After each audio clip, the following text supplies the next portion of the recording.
You're Not Enough and That's Okay by Alibeth Stuckey. Challenge modern cultural and feminist narratives that often promote self-sufficiency and self-esteem as the ultimate goals in life. Through a Christian lens, the, Stuckey discussed the pressure placed on women to achieve goals personal perfection. And she advocates for the biblical truth that humans, especially women, are inherently imperfect and dependent on God.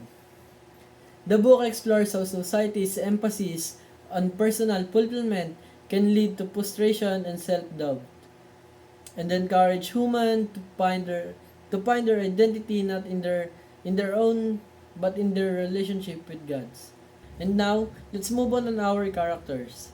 First, Alibeth Stuckey, the author and primary voice of the book. She uses her own experience and biblical teaching to address societal pressure placed on women.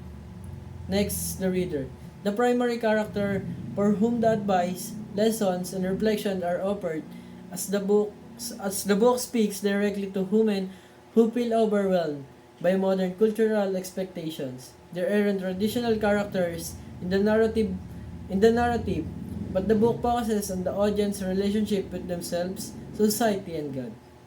And now, let's move on our settings. The book take place in a contemporary modern cultural settings where societal expectations about self-worth, feminism, and personal achievement dominate. The tone and context are influenced by a Christian worldview.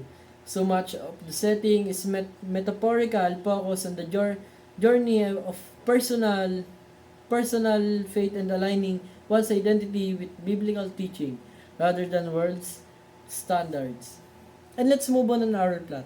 Introduction. Albert Stuckey introduced the problem of modern self-help culture and the unrealistic standards it sets for women.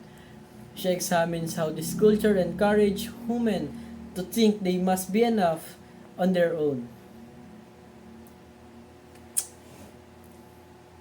And next, climax. The turning point occurs as Stuckey addresses the core issues women especially, are not enough in their own power. She discusses the being concept that it's okay to be imperfect because fulfillment and identity are found in God's grace. Amen. Not in efficiency or perfection. The book highlights the emotional and spiritual weight lifted when one accepts their own limitation and turns to faith. And the ending. Women are encouraged to reject worldly pressure to be perfect and instead find peace in God's grace, understanding that it's okay to not be enough because God is enough.